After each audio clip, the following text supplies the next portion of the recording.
Welcome back to my channel. কেমন আছেন সবাই? আশা করি ভালো আছেন। আমরাও বেশ ভালো আছি। নাজিয়াস ব্লগে আপনাদেরকে অনেক অনেক স্বাগত, ভালোবাসা জানিয়ে আমি আমার ভিডিওটা শুরু করলাম। তো সবাইকে গুড মর্নিং। এই তো সকালে উঠেই হাজব্যান্ড নিয়ে আসলো, এটা হচ্ছে কুশিয়ারের রস। তো বাইরে বিক্রি হচ্ছিল, তো হাজব্যান্ড বলল যে খেয়ে নাও। তো খুব ভালো লাগলো খেতে, মিষ্টি মিষ্টি। আর এই তো আমি সকালে ঝাড় দিয়ে দিয়েছি। সকালে উঠে ফ্রেশ হয়ে আগে ঘর বাড়ি ঝাড় দিলাম, ঝাড় দিয়ে আর এই যে মুছে নিচ্ছি। ঘরটা ঝাড় দিইনি, যেহেতু মেয়ে আর ছেলে ঘুমিয়ে আছে, ছোট মেয়েটা উঠে গেছে, ওকে ফ্রেশ করে দিয়ে ওর বাবা বাইরে নিয়ে ঘুরছে।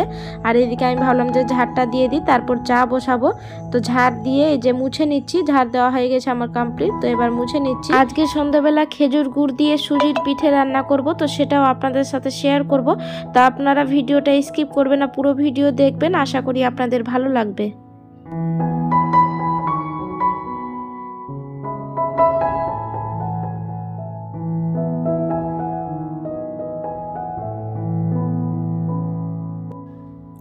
আর এই যে আমার ঘর বাড়ি সব মুছা কমপ্লিট, আমি সব কিছু গুছিয়ে নিয়েছি। বাসনটা এখন মাজা হয়নি, বাসন মাজবো চা খাওয়ার পর। আর হাজব্যান্ড দোকানে গেছিল, তো বিস্কিট নিয়ে এসে আর টস বিস্কিট নিয়ে এসেছে। আর এই যে পাপোশগুলো আমি এবার জায়গা মতো রেখে দিচ্ছি, যেহেতু শুকিয়ে গেছে। আর আমার রসুনটা শেষ হয়ে গেছিলো, তো বাইরে বিক্রি হতে এসেছিলো, তো হাজব্যান্ডকে বললাম নিয়ে নাও। রসুনটা আমার ছিল না, আজকে রান্নার সময় আবার কাজে লাগবে, ছিল না একটাও। তো রসুনের দাম হচ্ছে 220 টাকা কেজি। এটা মানে 500 গ্রাম রসুন আছে। তো রসুনের যা দাম, একদম হাত দেওয়াই মুশকিল। আর এই যে এখানে কয়েকটা কাপড় বেরিয়েছিল, তো আমি মেশিনে দিয়ে দিয়েছি কাচার জন্য। তারপরে এই যে রান্নাঘরে এসে চা বসিয়ে দিলাম। তো আর অল্পখানি দুধ ছিল, গরুর দুধ, আজকে গরুর দুধেরই চা করলাম। আর দুধটা অল্পখানি ছিল, তো ভাবলাম যে গরম করে নিই। আর দুধ থেকে একদম সর বেরিয়ে এসেছে, তো হাজব্যান্ডকে বললাম যে একটা পাউরুটি নিয়ে আসো, পাউরুটি দিয়ে খাবো। তো সরটা ভালো লাগলো, পাউরুটি দিয়ে খেতে খুব ভালো লাগবে।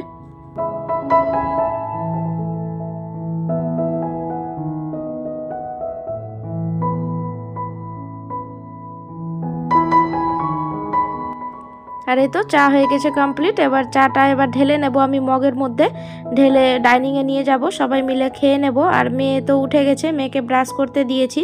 তো চলুন ঢেলে নিই।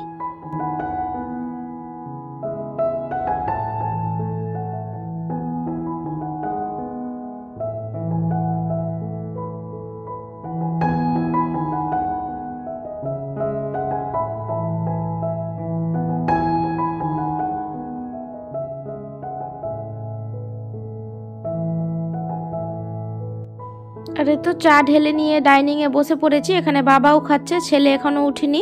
আর মেয়েকে খাইয়ে নেবো আগে, তারপর আমি খাবো। আর হাজব্যান্ড গেছে পাউরুটি নিয়ে আসতে, তো পাউরুটি আনার পর খেয়ে নিব।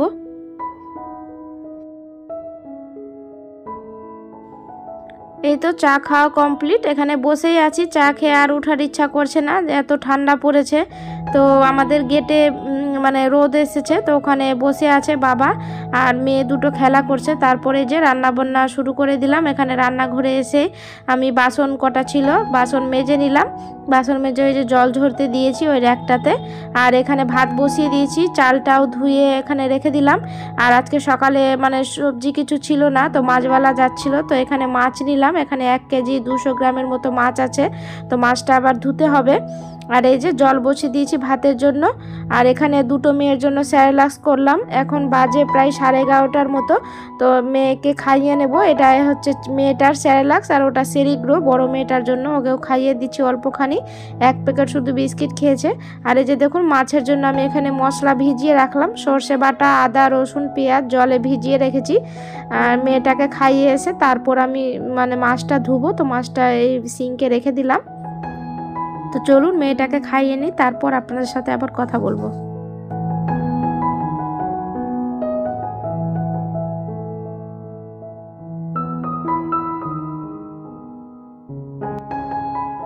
আপনাদের কাছে একটা ছোট্ট রিকোয়েস্ট, আমার ভিডিওর কোনো অংশ যদি আপনাদের ভালো লেগে যায় তাহলে একটা লাইক করে যেতে ভুলবেন না, কারণ আপনাদের করা একটা লাইক আমাকে ভিডিও করতে মোটিভেট করে। আর আমার এইরকম ভিডিও পেতে হলে আমার চ্যানেলটি সাবস্ক্রাইব করেও রাখতে পারেন। আর যারা কাজটি অলরেডি করে রেখেছেন তাদেরকে অসংখ্য ধন্যবাদ।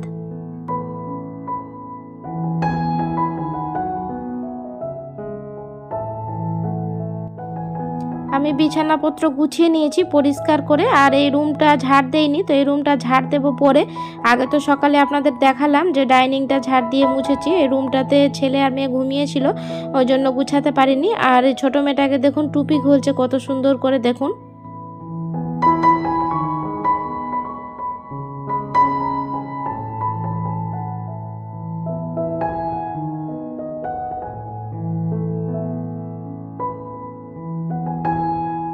তারপরে যে মেয়েটাকে খাওয়ানোর পর চলে এসেছি আবারও রান্নাঘরে। তো আমার ভাতটা সেদ্ধ হয়ে গেছিলো, তো আমি উপর দিয়ে দিয়েছি। আর এখানে মাছটা ধুয়ে ভালো করে লবণ হলুদ মাখিয়ে নিয়েছি। এবার আমি মাছগুলো ভেজে নেব। ভেজে নেওয়ার পর এখানে ভাজতে দিব, দিয়ে আমি ওদিকে ডাইনিংয়ে বসে মশলাগুলো কেটে নেব। আর মাছটা করব আজকে আলু দিয়ে। আর এই যে আমি মাছটা ভেজে নিচ্ছি, কড়াইয়ে তেল দিয়ে দিলাম পরিমাণ মতো।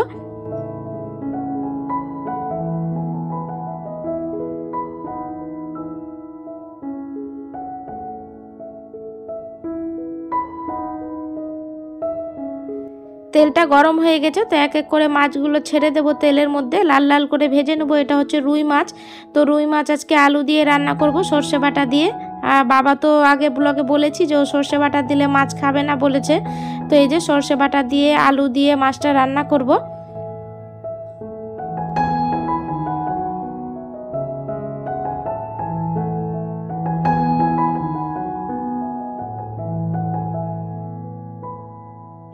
এদিকে মাছ ভাজা বসিয়ে আমি ওদিকে ডাইনিংয়ে বসে আলু যা যা মশলা লাগে সব কিছু আমি করে নিয়েছি। এখানে দেখুন আদা রসুন পেঁয়াজ আর সর্ষে বাটা আমি এটা করে নিয়েছি, করে আলুটাও কেটে নিয়েছি, এই যে দেখুন।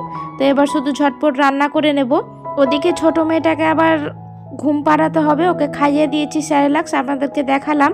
তো এইভাবে কাজগুলো করে থাকি। সংসারকে খুব ভালোবাসি বলে, পরিপাটি রাখতে খুব ভালোবাসি আমি, সংসারের কাজ খুব মন দিয়ে করি। আর এই যে কথা বলতে বলতে চলে আসলাম ছাদে। আপনাদেরকে বললাম যে মেশিনে কাপড় দিয়েছিলাম, তো কাঁচা হয়ে গেছে। তো এখন রোদ আছে, তো ভাবলাম যে শুকিয়ে যাবে। তো এই যে আমি কাপড়গুলো মেলে দিয়েছি। আর এখানে ছাদের ফুল ফুটেছে, দেখুন কত সুন্দর। তো ভাবলাম যে আপনাদের সাথে শেয়ার করি। তো আপনাদের কেমন লাগছে আমার ছাদ বাগানটা। আমার ছাদ বাগানের ভিডিও আমি অলরেডি আমার চ্যানেলে শেয়ার করেছি, তো আপনারা চাইলে দেখে নিতে পারেন। আর যদি ভালো লাগে তো কমেন্ট করে যাবেন কেমন লাগলো আপনাদের।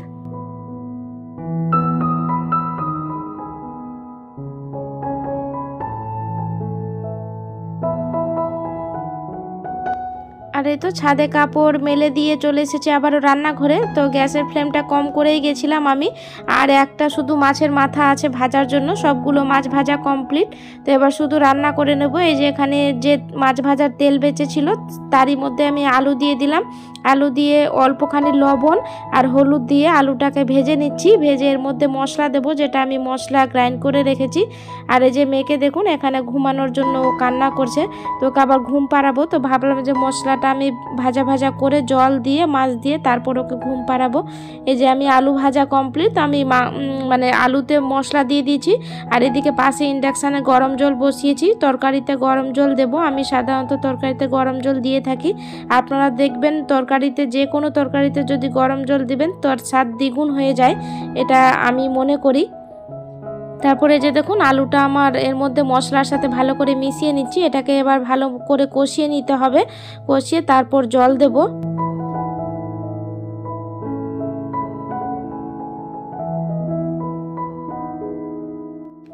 আর এই তো আমার আলুটা কষানো হয়ে গেছে মশলার সাথে। এবার গরম জল দিয়ে দেব আমি এর মধ্যে। আর এই যে দেখুন আমি জলটা দিয়েও দিলাম এর মধ্যে, আর মাছগুলোও দিয়ে দিলাম যেহেতু গরম জল ছিল।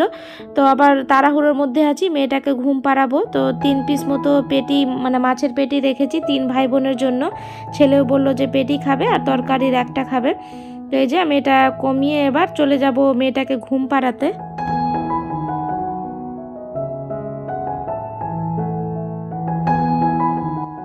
তারপরে দুপুরে রান্নাবান্না করে খাওয়া দাওয়া করে ভিডিও এডিটিংয়ে বসেছিলাম, তার জন্য আর ভিডিও শ্যুট করতে পারিনি। আর এটা হচ্ছে সন্ধেবেলা।